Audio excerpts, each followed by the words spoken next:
My wishes for the new year are pretty simple. If two people can stay together without ever parting ways, that's what I wish for. And basically, for everyone. And the way I see it, this world has to be a much more loving place than what it currently is now. And let's be honest about it. People aren't really that loving, kind, or caring. Unfortunately, people are cold-blooded, self-concerned, and focused on their own survival. And I can't blame people per se for being such, but I do personally think we do maybe have a side of ourselves that needs to be more open, warm-blooded, and accepting, kind, welcoming, gentle, caring, supportive, there for others. I don't exactly think that we should be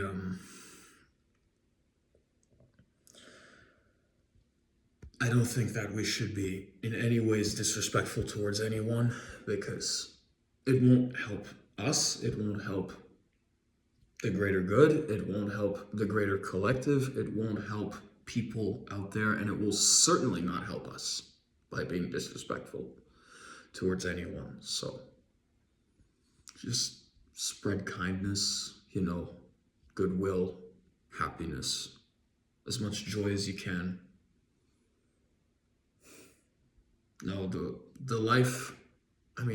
life and the world itself is not sunshine and rainbows and has never been. But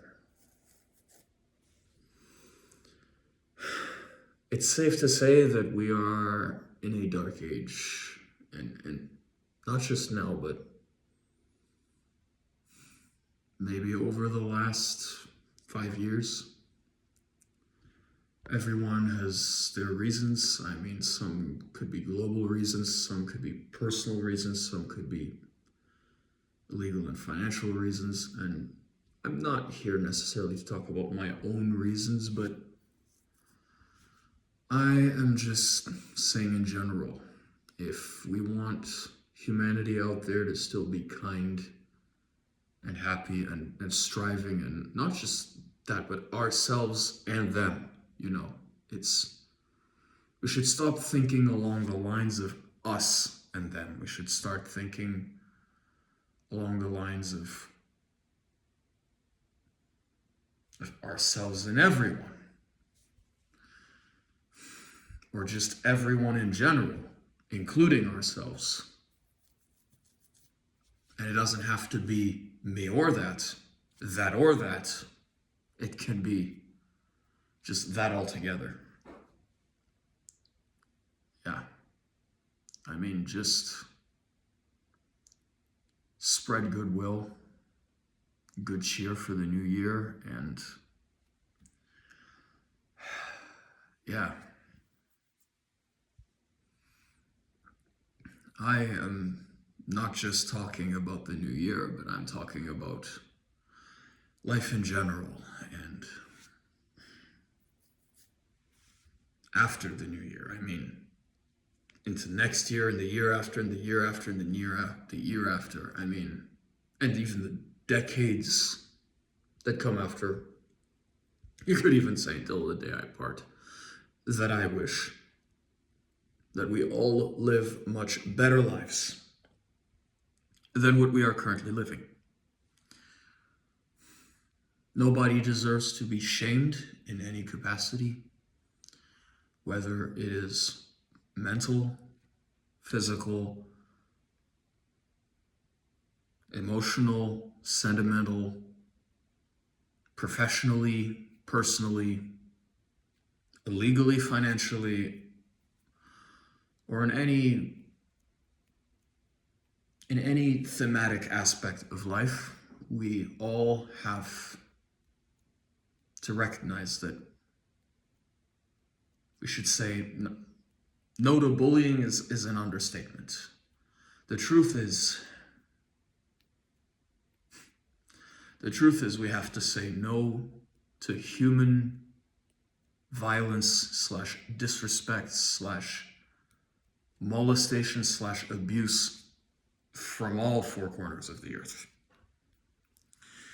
Because basically, this is what's killing us. I mean, the war is killing, the global wars like Ukraine and Russia, Israel and Gaza, that's killing people out there. Literally. But what's also killing, just as literally, if not on a much wider scale, is everyone's mental health. I mean, everyone's mental health crisis, because try to tell me right now that this world is not in crisis. I mean, I look around, I've been to the Christmas market in Luxembourg City. They're enjoying their holiday cheer, but I noticed that they're escaping from things. They're just drinking mulled wine, drinking beer, having fun, either chatting with others or friends or families or significant others, enjoying the holiday season. That's nice. And that is something maybe all of us should or shouldn't do. I mean, I'm not saying that everybody should. For those who don't want to, I cannot force them to want so. But I do agree with the global statement that this entire planet is in a global mental health crisis. And let's face it, there are people in place to try to resolve these issues, and they're doing as good of a job as they can. I'm not saying they're doing a good job. I'm not saying they're doing a bad job. They're doing as much as they can to be helpful, I'm sure. Some are genuinely helpful, some do it for just financial gain, and some are in-betweeners. Some are non-profiteers, some are not for-profiteers, and some are for-profit. Yeah, so. In other words, and this also varies greatly. If it's a blue-collar or white-collar resource, likely blue-collar resources are more dedicated and effective and designed towards actually improving people's health and lives. Whereas white-collar resources could be, just for financial gain. They're just probably educated people whom are educated, well, I mean, they are educated professionals, yes. There are all kinds of people in the mental health sector, going all the way from psychiatrists, psychologists, to psychotherapists, and even social workers. Some even do crisis work. Some even just specialize in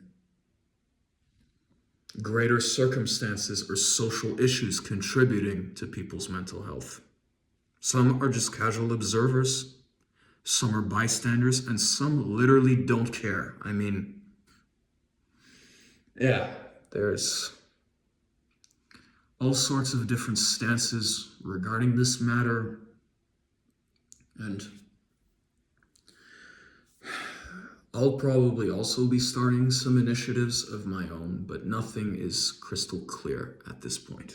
I mean, I don't have a lot of money to work with, and I'm not just gonna, I can't say that's private, of course, but I do not have a lot of funds available to allocate towards a potential, like, take for example, a mental health crisis union. I had a pal whom I have history with in certain places, maybe certain places that I didn't want to be in, certain uncomfortable situations that I was forced into. I met this person under said circumstances. They have, well, I've known them for years, and they reached out to me after a long period of not speaking, and they told me that they wish to start a mental health crisis union with me, but then rapidly, they do work for a humanitarian organization. My associate slash friend, whom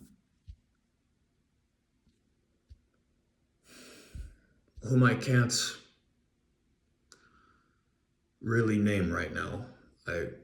I will name him if I do manage to reestablish contact with him and reallocate proper funding to our cause.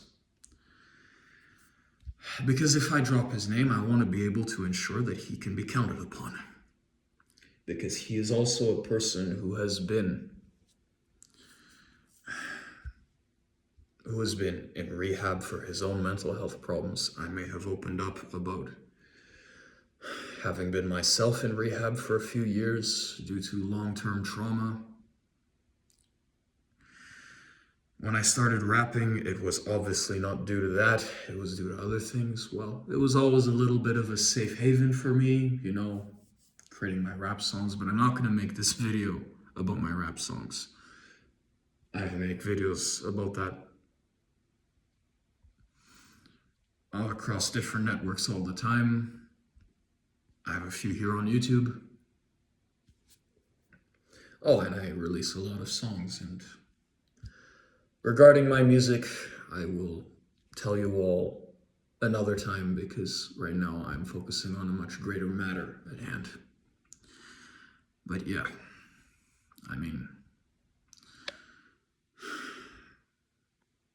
my associate, whom I have to keep unnamed up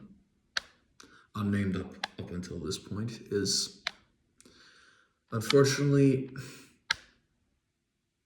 not in a good health position right now, because I've known him. We've known each other in rehab. He's had all kinds of health issues left and right. I can't disclose, not at liberty. But his complications make establishing what I want to establish after the new year pretty hard to establish. And I might seek out some other friends whom I have limited, like only one or two other people from the place I did rehab in Luxembourg.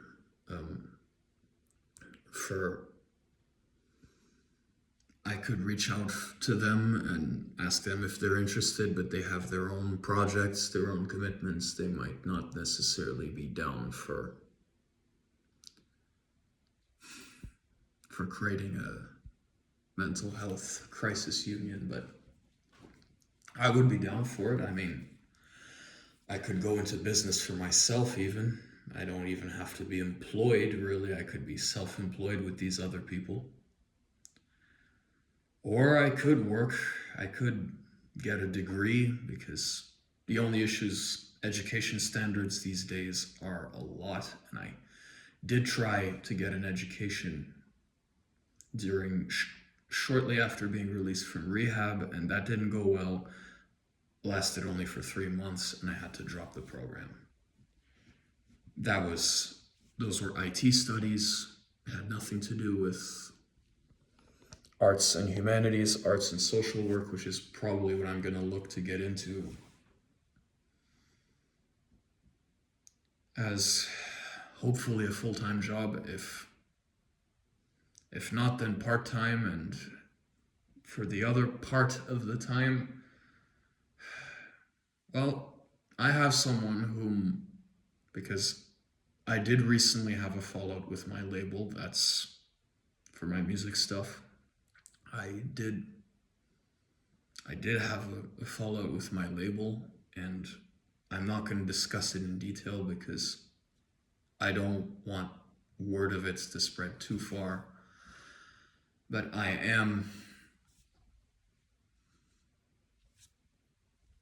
I am hooking up with a good friend of mine to, and I'm also not at liberty to say his name.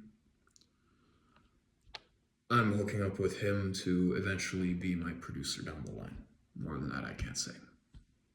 The rest of those details are entirely confidential between me and him. But yeah.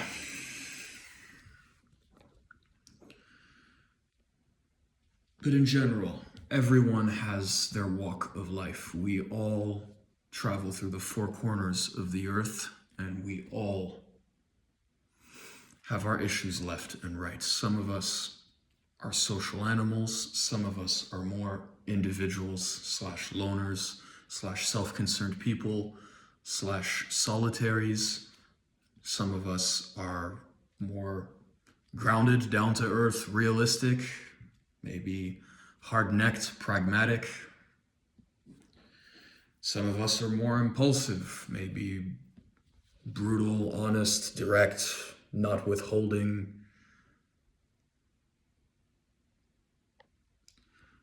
hard to restrain, aggressive. We all have our traits, and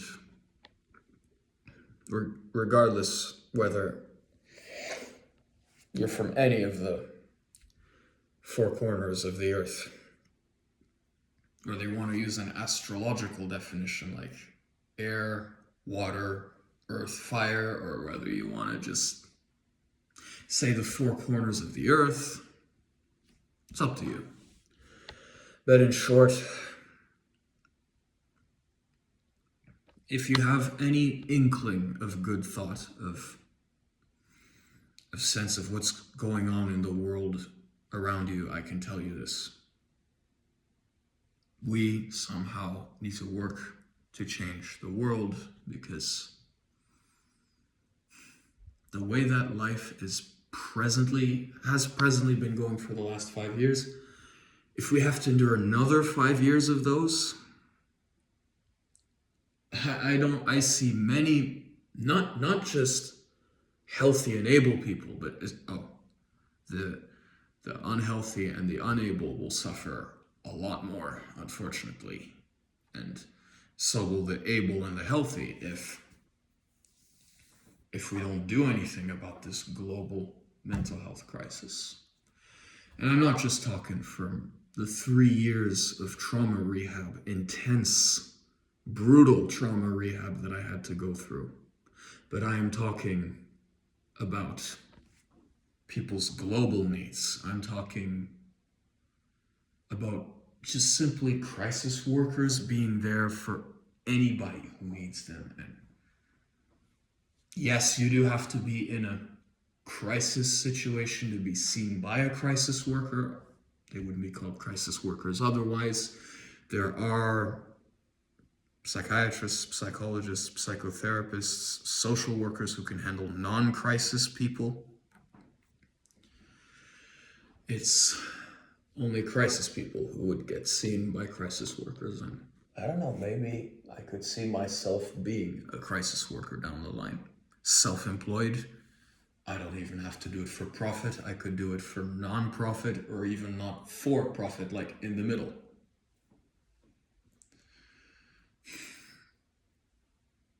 Honestly, it'll be either not for profit or for profit, somewhere down that line. No disrespect, but we all have to survive to some degree. That is the unfortunate reality of the surroundings which we are given around us, and we have to survive. So if we do not earn adequate, then we all fail our own families, not just our own families, but our own people who live under our roof with us, whether you call them family, friends, or if you just live alone by yourself, just simply plain you with yourself. I mean, some of us are independent and some of us are unfortunately dependent. That's how life is. And the independents have their needs, and so do the dependents. And I don't think there is such a thing as totally 100% independent human beings. It does not exist. if you ask me. If you ask me, we are all dependent to a certain degree on some things and more independent in others. I can't say exactly from person to person because there are no two people that are alike. While I do have a fantastic social gift, which I have acquired through life, I wasn't born with it. I acquired it through life and through seeing things through my own perspective and through other people's perspective and through just life in general. Because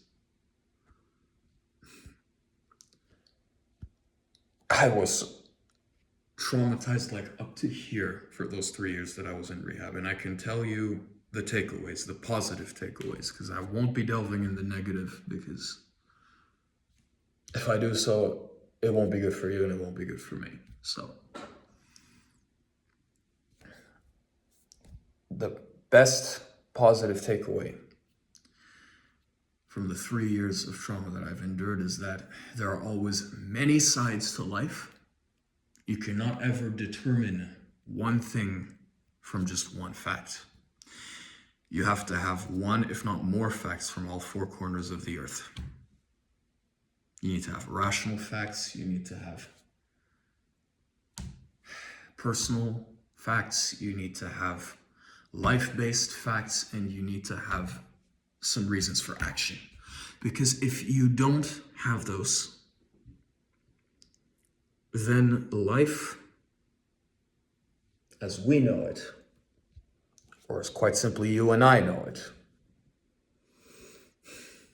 would be impossible to live on a practical basis, on a day in, day out basis, on a week in, week out, month in, month out, year in, year out, lifelong basis. You need opinions from, not just opinions, you need facts. Opinions can help to formulate facts, but facts are the most important. And when I work, my primary line of working with others is always focus on the facts first. But opinions matter too, of course. Opinions can shape facts, distort them, make them appear good or bad, depending on how said person or others or oneself views them. And no, that does not make me a qualified therapist right now, and I'm definitely not saying that if you don't have the need to go see one that you don't. You should always consult a professional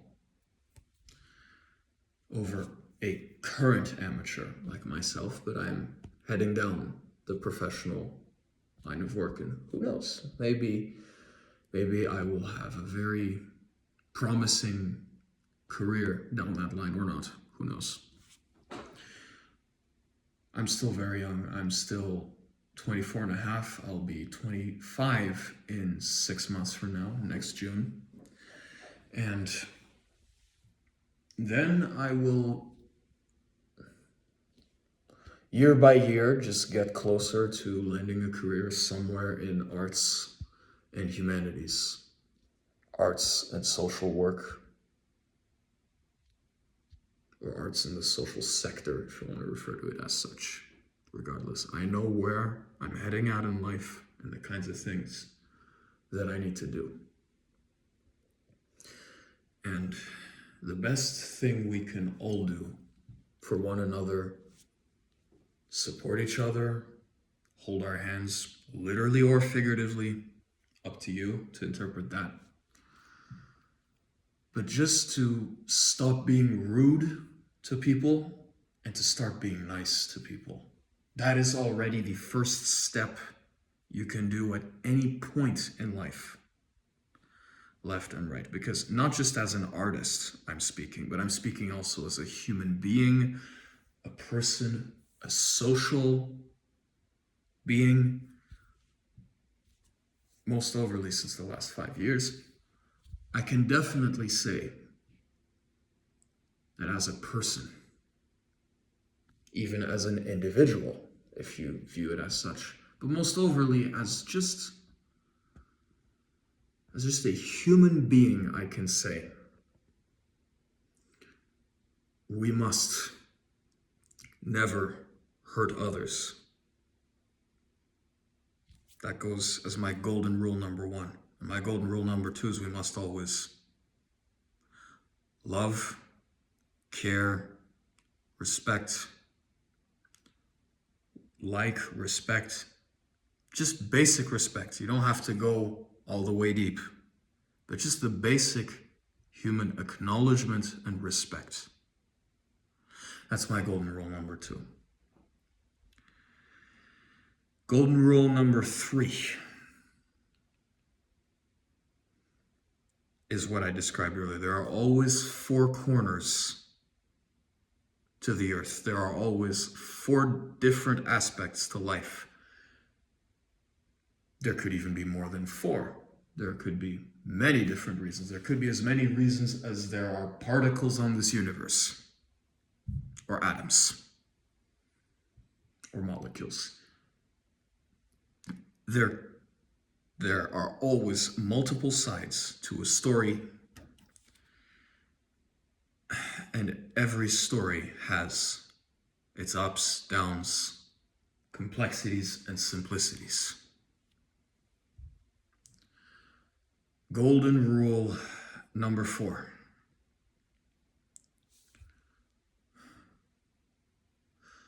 Always, and I mean always,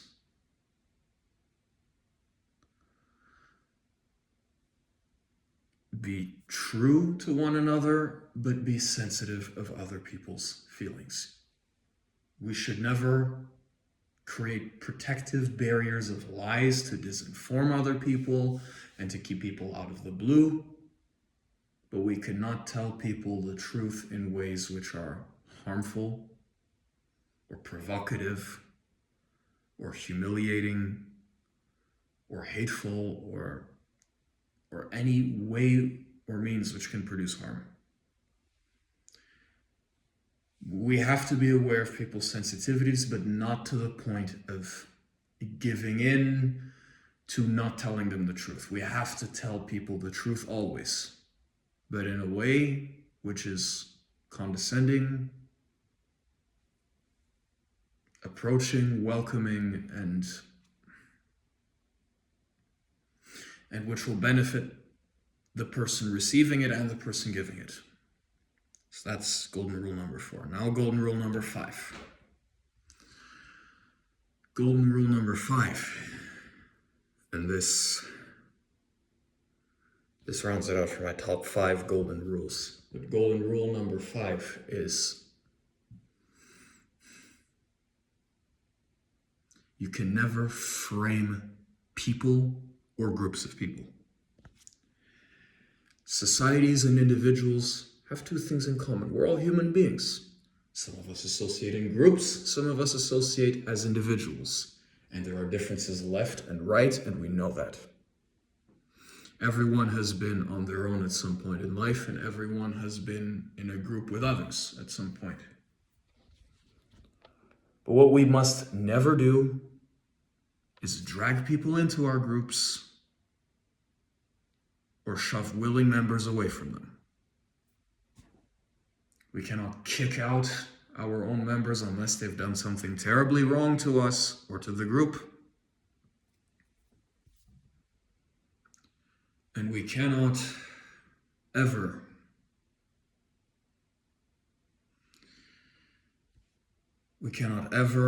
refuse to bring someone in who wants to participate. Everyone has an equal chance here to prove themselves in life.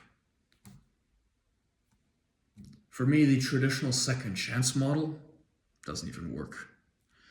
The chances are infinite so long as certain drastic actions have not been committed, taken, or endured. If people have hurt each other, then it's called to stop things. If people have targeted each other, it's called to put things under review. If people have maybe slipped their tongue a little bit or misspoke, we should definitely give infinite chances for those. Many people just have bad days and can't express themselves right. That is not a reason to shun people out or box them in a corner. And if you want to hear more helpful tips about just being nice to people in general and how to not be rude and how to be kind and supportive to just everyone in general, just follow me, subscribe, hit my channel, and along with the rest of what I've been posting, like music, gaming vids, entertainment vids, even cocktail recipes, I got it all here on my channel. So hit the subscribe button.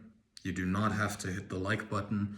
You do as you wish. I cannot force you to like my content or not. Drop a like if you like it. If not, don't. And I hope everyone has enjoyed my half an hour of genuine, helpful advice. Take care.